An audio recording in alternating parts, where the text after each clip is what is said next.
নমস্কার, আমি রিয়া সরকার কলকাতা থেকে বলছি। আমি আজকে একটি নতুন পেজ শুরু করতে চলেছি, ধর্মকথা বলে। তো আপনাদের সকলকে আমি আমার পেজে স্বাগত জানাই।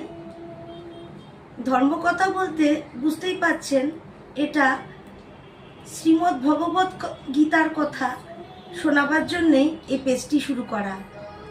এটা শুধু বয়স্ক লোকেদের জন্য নয়, এটা প্রত্যেকটা বয়সের মানুষের জন্য। 8 থেকে 80 সবাই এই গীতা পাঠ করতে পারেন, বুঝতে পারেন, সরলভাবে যাতে ব্যাখ্যা করতে পারেন, সেই জন্যেই এই পেজটা শুরু করা। আমার উদ্দেশ্য হলো শ্রীমদ্ ভগবত গীতা, যেটাকে বলা হয় ম্যানুয়াল অফ লাইফ, এইটাকে যেন আমি বিশ্বের প্রত্যেকটা মানুষের কাছে ছড়িয়ে দিতে পারি। প্রত্যেকটা শিশু যেন খুব সহজ সরলভাবে গীতা পাঠ করতে পারে, এবং প্রত্যেকটা বয়সের মানুষ যেন এটাকে খুব সহজভাবে ব্যাখ্যা করতে পারে। অনেকে মনে করে সংস্কৃত শ্লোক খুব কঠিন, বুঝতে অনেক কঠিন লাগে, কিন্তু না, এটা একেবারেই নয়। এটাকে আমি বাংলায় অনুবাদ করে খুব সহজ সরল ভাষায় আমি বুঝিয়ে দেওয়ার চেষ্টা করব। আশা করি আগামী দিনে আপনাদের আমার পাশে পাবো, এবং আপনারা ভালো লাগলে নিজের বন্ধু বান্ধব আত্মীয় স্বজনদের মধ্যে এটাকে ছড়িয়ে দেবেন। তাহলে আজকে শুরু করি আজকের কথা, ধর্মকথা নিয়ে। আজকে আমি শ্রীমদ্ ভগবত গীতার 2 নম্বর অধ্যায়ের কিছু শ্লোক পাঠ করে অনুবাদ করে শোনাবো। ওম শ্রী परमात्मने नमः। द्वितीयोऽध्यायः सांख्ययोग। संजय उवाच तं तथा कृपयाविष्टम् अश्रुपूर्णकुलेक्षणं विषीदन्तमिदं वाक्यम् उवाच মধুসূদনঃ।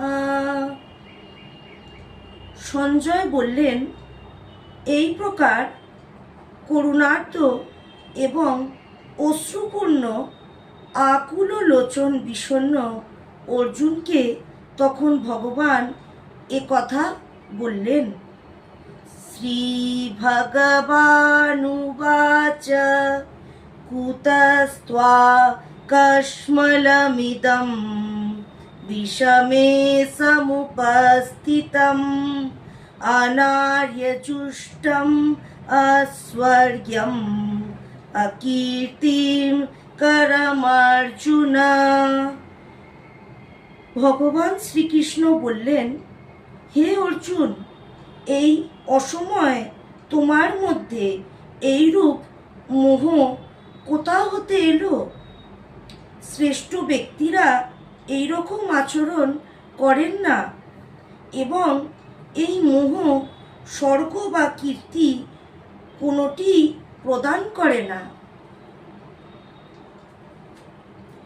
ক্লৈব্যম মাস্মগম পার্থ নৈতত্ত্বয়্যুপপাদ্যতে শূদ্রম হৃদয় দৌর্বল্যম ত্যক্তোত্তিষ্ঠ পরন্তপ।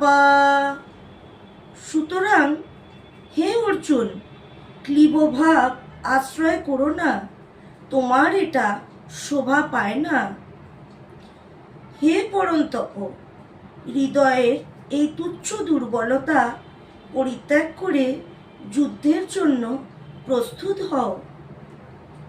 আজকের মতন এখানেই শেষ করলাম। আবার নেক্সট এপিসোডে আমি আসব, আবার নতুনভাবে ধর্মকথা নিয়ে।